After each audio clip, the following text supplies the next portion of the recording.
Shalom Bapak Ibu yang terkasih dalam Tuhan. Kali ini saya akan mengajak kita untuk melihat lanjutan sedikit dari apa yang terjadi pada 271B, yaitu serial kedua dari perikop Efesus 4 ini, dan bagaimana dia berkompilasi, ya, disusun bersama-sama untuk menunjukkan sebuah pemahaman yang utuh dengan Matius pasal 7 dan Matius pasal 25. Mari kita berpikir seperti demikian. Ketika kita membaca akan hendaklah kamu, ini pada ayat yang kedua, hendaklah kamu selalu rendah hati, lemah lembut dan sabar. Lalu dikatakan tunjukkanlah kasihmu dalam saling membantu, ya. Kalau saya gambarkan seperti yang kemarin sudah saya ungkapkan sebelumnya, ya. Di sini adalah bagaimana dengan seluruh kerendahan hati itu seperti rendah hatinya Tuhan dibandingkan kerendahan hatinya Tuhan, dengan seluruh kelemah lembutan dan betul-betul kita sabar. Lalu dikatakan dengan anechomenoi, itu artinya saya menanggung apapun yang terjadi di dalamnya, saya tanggung satu dengan yang lain, saling bantu. Kalau ada seseorang yang melakukan kesalahan, ayo kita bareng-bareng bina dia, kita tanggung bersama supaya dia bisa keluar dari permasalahannya. Nah, itu seperti itu. Dan ini harus ditunjukkan saling, ya, satu dengan yang lainnya di dalam kasih. Ini sesuatu hal yang luar biasa. Nah, ketika kita bisa seperti itu, menanggung segala sesuatu, berbagi dengan orang lain, ya, di dalam kasih Tuhan, dalam kerendahan hati, kelemah lembutan, kesabaran, panjang sabar. Mungkin pada waktu itu ada orang yang minta dan kita tidak punya, tetapi kita bilang, nanti ya kalau aku sudah punya, aku akan berikan kepadamu. Oke, ya. Nah, untuk itu saya akan melihatnya, membantu kita melihatnya pada ujungnya. Karena apa? Di dalam Matius pada pasal 25 bicara tentang akhir zaman, ya. Itu berbicara tentang ketika orang datang kepada Tuhan Yesus dan berkata, oh Tuhan bilang, aku tidak kenal kamu. Karena apa? Ketika aku lapar, kamu tidak memberi aku makanan. Tetapi ada orang-orang yang melakukan ini, ya.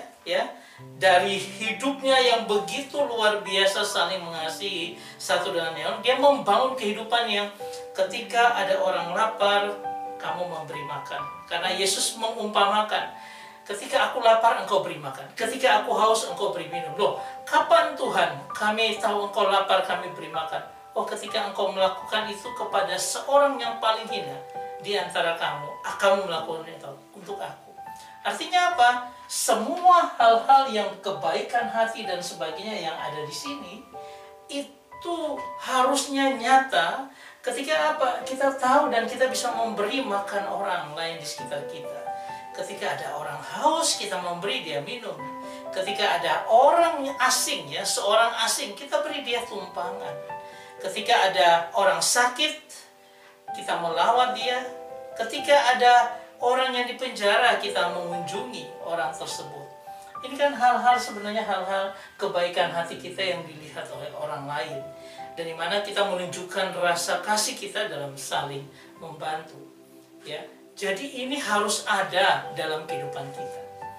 Bukan itu saja, ada satu lagi yang kita harus masuk lebih dalam lagi, yaitu adalah ketika Matius pasal 7 ayat 20 dan 23. Matius ayat 20-nya, 7 ayat 20 kata, jadi dari buahnya lah kamu mengenal mereka. Kita tahu persis bagaimana orang itu, bagaimana isi di dalamnya dari kata mengenal orang-orang dari buahnya. Dan Tuhan berkata, pada waktu itu akan ada orang banyak, Tuhan, bukankah kami yang menyembuhkan orang dengan kuasa-Mu dalam nama-Mu? Kami yang melakukan mujizat-mujizat dalam nama-Mu. Tuhan akan berkata pada ayat 23, pada waktu itulah aku akan berterus terang kepada mereka dan berkata, aku tidak pernah mengenal kamu. Hanyalah daripada aku, kamu sekalian pembuat kejahatan. Tuhan sama sekali tidak kenal orang seperti itu. Kenapa? Ya, kenapa Tuhan? Karena mereka tidak memiliki ini. Kata ginosko yang dipakai, ya, itu artinya to know by experience with God. Aku tidak berjalan dengan Tuhan, ya, aku tidak kenal kamu. Tapi kalau day by day kita jalan dengan Tuhan, kita mengenal Dia, maka akan ada buah yang keluar.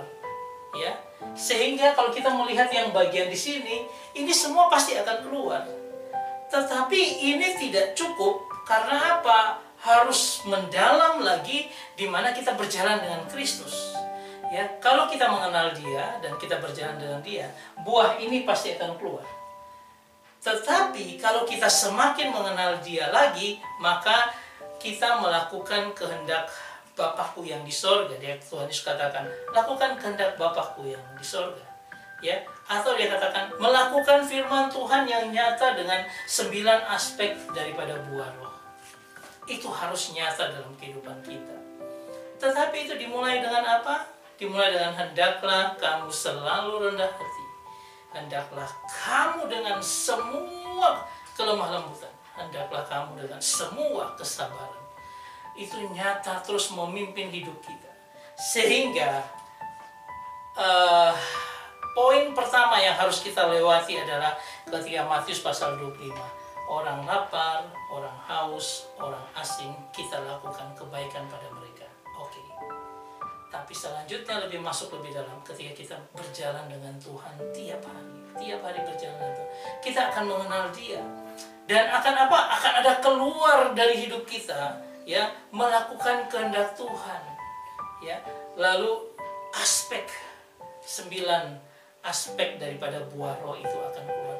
Kasih, sukacita, damai sejahtera, kesabaran, kemurahan, kelemah lembutan, ya, kebaikan dan penguasaan diri, semuanya ada dalam kehidupan kita. Dan itulah yang Tuhan kehendaki bagi kita, anak-anak Tuhan. Saudara yang terkasih, saya melihat di dalam Kisah Rasul pasal 10 ayat 1. Ya, kita coba kompilasikan. Di Kaisarea ada seorang yang bernama Cornelius. Seorang perwira pasukan yang disebut pasukan Itali. Ia saleh. Kata saleh dari Eusebia, artinya apa? Hidupnya itu benar-benar saleh dalam pengertian hidup yang sesuai dengan firman. Ia seisi rumahnya takut akan Allah, dan ia memberi banyak sedekah kepada umat Yahudi dan senantiasa berdoa kepada Allah. Ada 2 aspek yang ada di dalam kisah ini. 1, kesalehan yang dia dapat karena pengenalan dia akan Tuhan. Kalau dia adalah perwira pasukan, berarti dia adalah orang Romawi, tetapi dia proselit, dia masuk dalam iman daripada orang-orang Yahudi. Ya. Kemudian dikatakan yang aspek kedua, ia memberi banyak sedekah. Ya, coba kita lihat pada ayat 31-nya. Dan ia berkata, ya, Cornelius, doamu telah didengarkan Allah dan sedekahmu telah diingat di hadapan. Ya, doa kita karena kedekatan kita dengan Tuhan, hubungan yang terus menerus dengan Tuhan, kesalehan yang hidup itu pasti Tuhan ingat. Tetapi ya, sedekahmu, ya, kata sedekah dari kata elimosinas yang artinya orang yang memiliki belas kasihan, mercy, ya. Sedekah itu artinya kita memberi dengan hidup kita, memberikan kemurahan kita kepada orang lain, kita mau berbagi dengan orang lain, itu memberikan sedekah kepada orang lain. Bukan hanya sedekah ketika ada orang pengemis kita memberi, tidak. Seluruh hidup kita baktikan juga. Kalau kita punya sesuatu, berikan bagi orang lain di sekeliling kita, tetangga kita, orang yang membutuhkan uluran tangan kita memberikannya. Yang satu yang kita harus lihat, kata diingatkan itu dari kata yang luar biasa, itu emnestesan. Emnestesan ini artinya apa? Dia mengingatkan secara aktif, yaitu dengan sengaja. Jadi Tuhan katakan, aku akan selalu ingat. Dengan sengaja aku akan terus ingat. Sedekahmu. Ya. Dan dikatakan saya ambil dari bahasa ini, the high level of personal. Jadi sesuatu yang tinggi dari dalam diri kita, yaitu involvement, ya, keterlibatan kita, ya, dan personal interest, ada pribadi. Interest, ya, kepentingan pribadi yang luar biasa, yang memotivasi, ya, motivating this remembering accounts, yang memberikan motivasi untuk mengingat, ya, hal itu. Kenapa demikian? Karena itu adalah high level personal involvement. Itu keterlibatan yang luar biasa Tuhan untuk senantiasa mengingat orang-orang yang memberi sedekah bagi orang lain. Ya, saudara yang terkasih, ini semua mau membawa kita bangun kehidupan rohanimu yang luar biasa melalui seluruh kerendahan hati kita, seluruh kelembutan kita, seluruh panjang sabarnya kita. Lalu mengasihi dengan orang lain, membantu, saling membantu. Ya, kemudian membangun sebuah kehidupan yang memberi bagi orang lain. Maka apa yang kau lakukan itu, Tuhan bilang, ini adalah prioritas saya, akan ingat selalu akan apa yang kau lakukan bagi orang lain. Saya berharap ini memberikan kita gambaran. Mari kita refleksikan. Saudara yang terkasih, beberapa di internet saya baca, ya, dari teman-teman kita di bagian sebelah, mereka katakan begini: pintu surga spesial bagi orang yang suka berbagi makanan. Ada lagi artikel yang berkatakan, Masya Allah, ini ganjaran bagi orang yang suka memberi sedekah. 1. Dihapus dosanya, mendapatkan naungan Allah di hari akhir, mendapat ganjaran terbaik di surga, diberi gerbang masuk khusus untuk orang ini. Tidak diberi 72 bidadari karena bukan martir Tuhan, ya, tetapi orang yang memberi sedekah digambarkan sudah seperti itu. Bagaimana dengan kita? Tuhan senantiasa mengingat setiap sedekah yang kita berikan.